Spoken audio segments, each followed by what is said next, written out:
Hey gang, I'm in Fort Leavenworth, Kansas at the Fort Leavenworth National Cemetery. And I'm here. We're gonna try and get this story told as the lightning is past, but we're in between cells. So anyway, we're gonna tough it out. We're gonna muddle through, and I'm gonna try and tell you this story about the famous brother of a very famous man, George Armstrong Custer. But we're not here to talk about George today. We're here to talk about his little brother, Thomas. So let's take a walk. Let's walk to his grave. I'll tell you the story. It's a very amazing story indeed.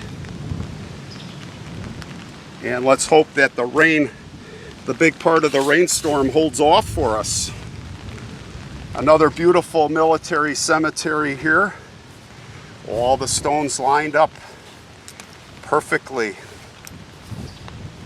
Just amazing. Love to come to military cemeteries. Now, the Custer family grew up in Ohio. There were 7 kids. Now, the first 2 kids died in infancy. The diseases. And then George Armstrong came along. And then another boy, Nevin, and then Thomas. And then after Thomas, there was Boston, and then a sister, Margaret. So there were 5 kids overall. And of course, George, being the oldest brother, he kind of set the example for everybody. And George went to West Point, and his timing was impeccable because we had the Civil War after he got out of there. And we all know what George Armstrong Custer did as he climbed the ranks with his smarts and bravery. Now, Thomas was only 16 years old. He was too young, and he tried to get in, and they didn't let him, of course. And he wasn't going to put up with that. And like a lot of kids, 16-year-olds, and some women, they lied about their age or their gender. In the case of the story we did down in New Orleans earlier this year, Sarah Wakeman, I'll put that episode up. But these brave kids said, I want to fight, and they made their way in. And this is in many of the wars. Now, didn't get in the first time. He lied. He was mustered in the second time. Now, Thomas started right off in some of the bloodiest campaigns, and in fact, the bloodiest campaign of the war by percentage of those wounded and those killed at Stones River, which was Murfreesboro, Tennessee. 1/3 of the men were wounded or killed out of 76,000. So he saw a lot of action, and he started moving up. He ended up serving as an orderly for several commanders, and he ended up with Ulysses S. Grant himself. I believe he was a lieutenant. And it was then late in the war, towards the end, that his brother George said, come on over here. I've got a cavalry going on. I want you with me. So he brought his brother Thomas over, Thomas Ward, and Thomas got another promotion there and more fighting. And really where it started getting really intense and climax at the end of the war, there was a battle that was fought. And what was happening was, it was the end of the war. They were in this running battle, the Appomattox campaign, and General Grant's forces, his leading forces, were chasing the trailing forces of Lee because Lee had lost the battle, and his army was trying to hook up with Johnston, North Carolina, and General Grant knew if he made it there that he could kind of hit the reset button and the war would keep going. So this was the time to cut the head off the snake, if you will. So they were chasing, and finally the the rear guard had to stop and take a stand. And there was a church at Namozine where they had an unbelievable battle.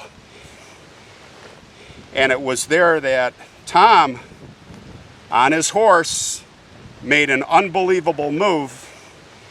And through the hailing bullets, he broke through one of the defensive lines and headed right for the flag bearer. Now I gotta tell you, the flag bearer, I'm gonna try to do this with the umbrella. The flag bearer, you know, it was more of a morale issue, and it was just a colossal just morale defeat if you captured the flag. And in that case, and of course it's a trophy too. So he wanted to get that trophy, so he just headed right for the flag bearer. And he captured that flag, and if that wasn't enough, he captured, I think it was 3 officers and a bunch of men. And that's where he got his first Medal of Honor. Did I say first? Yes, because there was another one coming. I think it was 3 days later, as I recall, that in April, where they caught up with them again. But this fight was even crazier. And it was kind of a stalemate. And it was really an infantry battle. This was at Sailor's Creek, and it was just going and going, and finally they said, send in the cavalry. And of course the cavalry comes in, and who's first? Who's the first horse? Tom.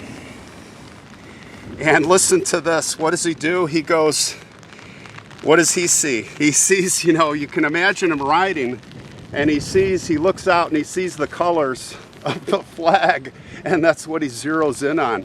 That's what he goes for. And he rides up to the flag bearer right on top of him, and the flag bearer makes an unbelievable shot him in the face. You would think he was dead, and what he does, basically he reels backwards, his head hits practically the butt of the horse, but he springs back up, and with his right hand, he grabs the flag out of this guy's hand as he shoots him with his other hand and kills him as his face is spurting blood. Guys, you can't make this stuff up. This is something you just can't make up. So he rides back, and he goes, I gotta find my brother. I want to show my brother what I've done. So he rides back, he finds George Armstrong Custer, and he makes his way over, and everybody's like, stop, stop. You're bleeding, you're a riding dead man. And he goes up to his brother and he goes, Armstrong, damn rebels shot me, but I got my flag. And I'm going back to the battle. And George's like, no, you're not going nowhere. And they had to wrestle him down and basically arrest him to keep him from going back into the battle. Can you imagine? Yes. Well, the war ended, and it was on to new things. And those new things would be the Indian campaign. And of course, everyone knows the famous battle at the Little Bighorn. Actually, that's called by the Native Americans the Greasy Grass. And that's where they all died. And it was Reno's troops who watched the final end of the battle. Some of his officers were hiding on a hill. There's nothing they could do. And they could see in the distance on the hill, Indians just shooting the ground. They were killing the wounded. And Tom was there with George, along with Boston. the younger brother, and a nephew, and many other men. It was the Sioux Lakota, the Hunpapa, Minneconjou, along with the Crow and the Cheyenne. They had amassed 2,500, oh heck, they had 6,000 to 7,000 encamped, and they had 2,500 warriors. Custer's group was just over 200 men. They didn't stand a chance. This is Thomas's grave right here. They didn't stand a chance. It was a very sad story, and it was a shock. It was an absolute shock, and it basically, a Crazy Horse, Sitting Bull, it was the end. It was a great battle for them, but they defaced the soldiers. Sitting Bull in his vision said, do not take anything, do not deface the soldiers, and they didn't listen. And according to legend, that's why they were hunted down and killed. Both Crazy Horse and Sitting Bull were murdered on the reservation. Whole nother story, but this is where Thomas is, a great hero, a great man. He was buried next to his brother there at the hill, the famous hill where they all died. Thomas was completely mutilated, naked.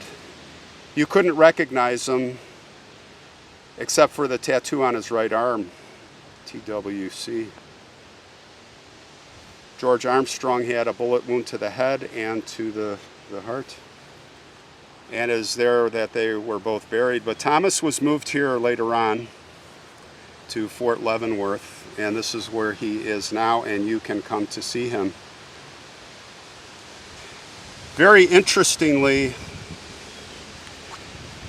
at the end of the Civil War, George Armstrong Custer, he was talking openly and honestly about his brother, and he said, you know what I think of my brother? This is what I think.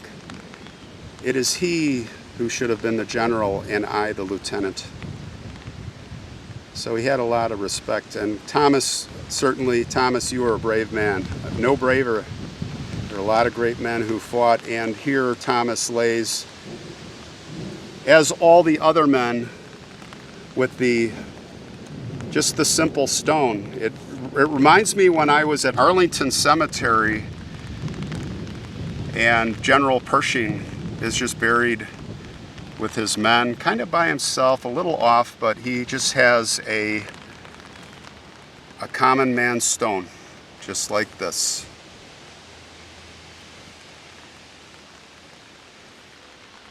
Just like this.